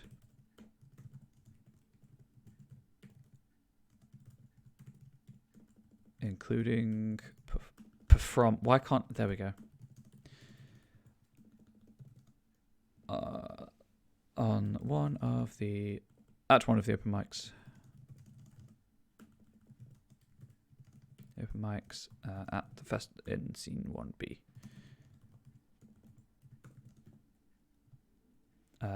Additional bracket, so like a sub bracket. Although this requires, although this specific example requires a, let's check the rule book, but I'm going to say 3 is the right number here. Don't need combat anymore. Just need threshold successes. There we go.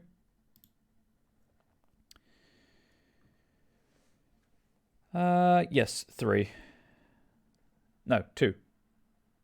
We'll say it needs 2 left. 2. Words and how do they work, chat? How do words work?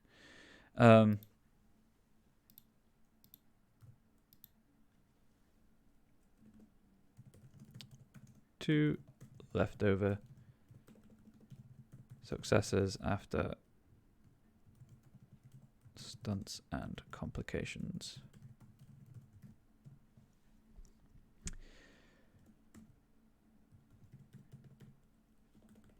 And then this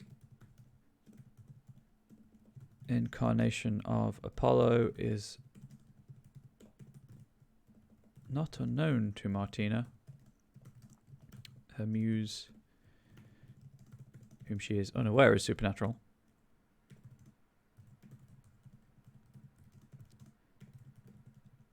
has introduced the Tetu. The 2 before. Although Martina thinks he is a producer named, let's have an on the nose name. Probably surname Gold or Light.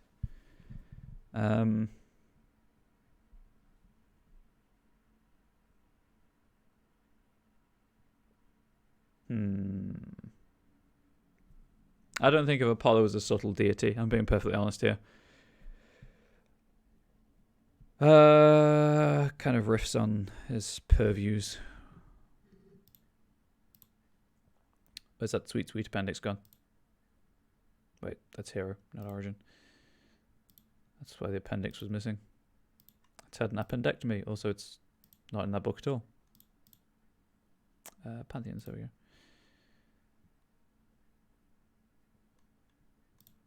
They're not in alphabetical order, and it confuses me every time. Artistry, epic dexterity, health, and sun.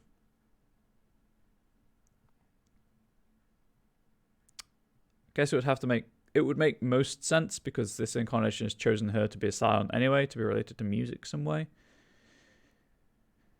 Paul Gold, that works for me. It's just the first name that I wasn't getting, so thank you.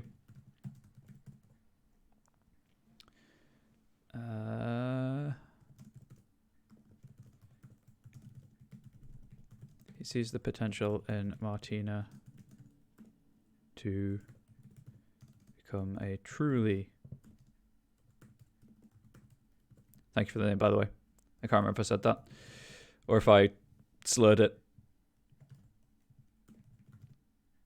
Or inspiring musician and genuinely wants the best for her.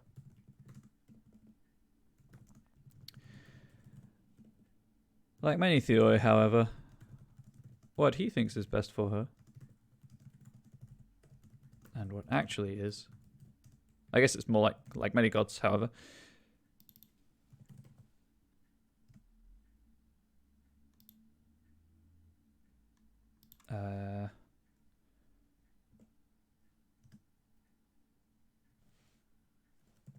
he is unable to realize that what he thinks is best for her and what it actually is are two very different things.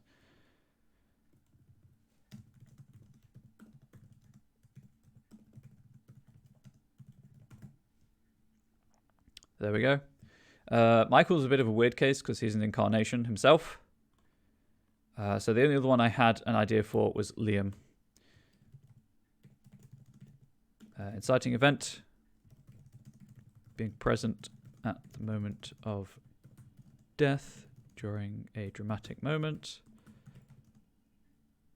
Let's say time, just to avoid the repetition of the word moment. Or directly causing someone's death.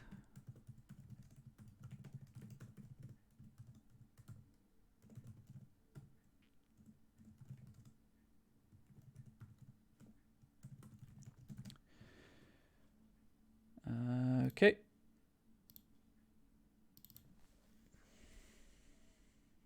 Yeah, it is Don. I was just checking.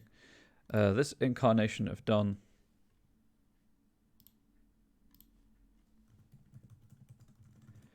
appears as a weary paramedic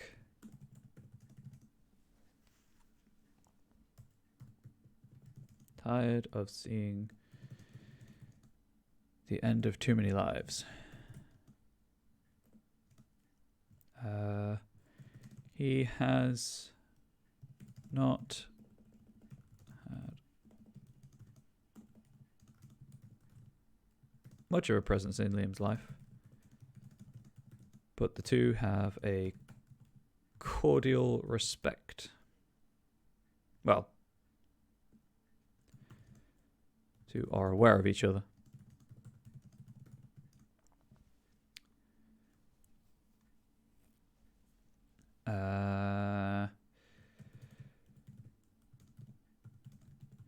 He hopes that Liam...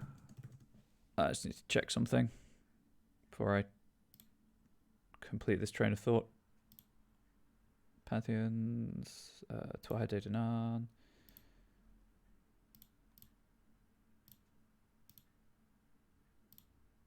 There we go.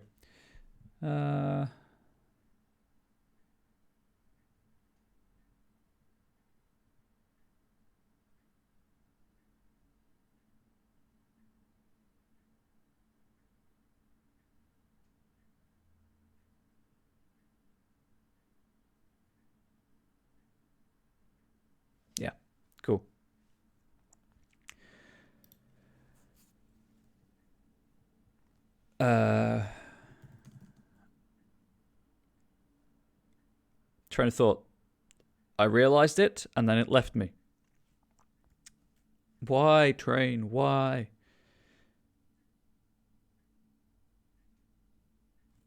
There we go.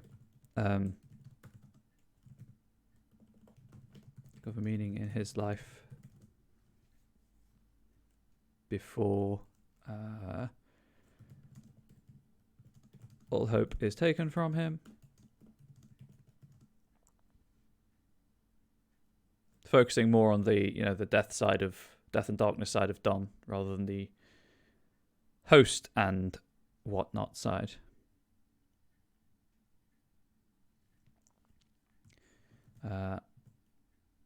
As Don, brackets, not as Liam's father, Donovan.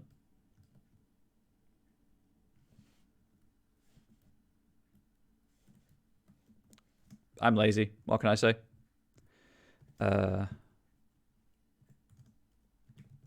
He is vindictive.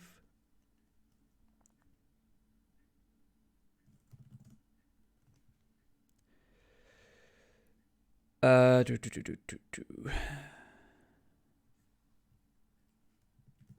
hides lessons in his pettiness.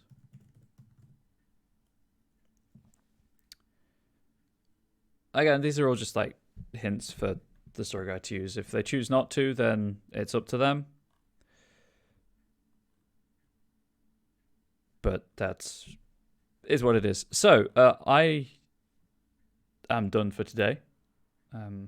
It's a 2-hour time slot, and I know I can overrun, and there's no one after me, but I do have other things to be doing today. So, alas, I must end it here. Not that I'm completely done for the stream, but there we go. So next time I stream, assuming again that I can read a calendar correctly, will be the 3rd of March. Where does the time go? Hoo boy. In which I will definitely finish this project. Also, I've just realized this is a different heading. Nope. There we go. So between now and then, obviously I have to decide what I'm going to write for. I don't like being bothered to people, so it'll be restricted to that list of games I provided earlier. Also, it's only 2 weeks, and I'd have to read an entire rulebook in 2 weeks to kind of get a feel for the game and whatnot. So I don't know how well that would go, depending on if it's OGL or not, because I know obviously how the mechanics work in OGL games. I guess I have to put my rulebook. Anyway, that's by the by. 2 weeks' time, hopefully, we'll be able to finish this to some sort of first draft satisfaction. And then I have no idea on timeline for release on Storypath Nexus, purely because I do 4 freelance jobs, and time is a premium. Hopefully within the month or by the end of April, hopefully. But I want to do it well. I want to source like stock art and make it readable and hopefully, make something that I'm proud of as a creator. So I don't know when that'll be. If you are coming in at the end of this, or have come in at the end of this, you can catch this on my YouTube channel in a week's time, and I assume on Onyx Path at some point in the future. Subscribers to the Twitch channel have a week's exclusivity to the VODs, videos on demand. So if you kind of want to watch it before then, please by all means subscribe to the channel. We would like it very much. And then the links, the things I spoke about at the beginning of the stream, I will just kind of link dump and then explain each one. So 3 different links. I'm highlighting them right now. I realize I could have formatted them better, but I'm in a hurry. The first one, Open Development Project. Scarred Lands, which is a 5e OGL compatible thing. Currently doing playtesting for various things, races and classes that I've noticed so far, and they all look really cool, so go check them out.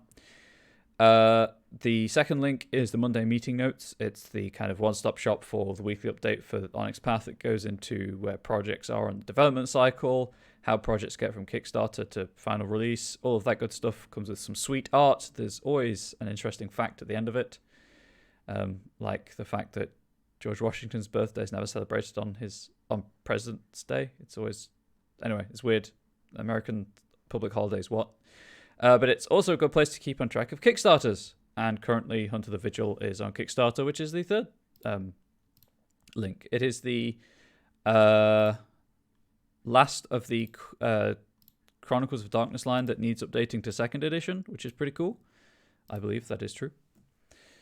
And it is currently still at 68,000 of 25,000, so it's over 200% funded, which is pretty neat.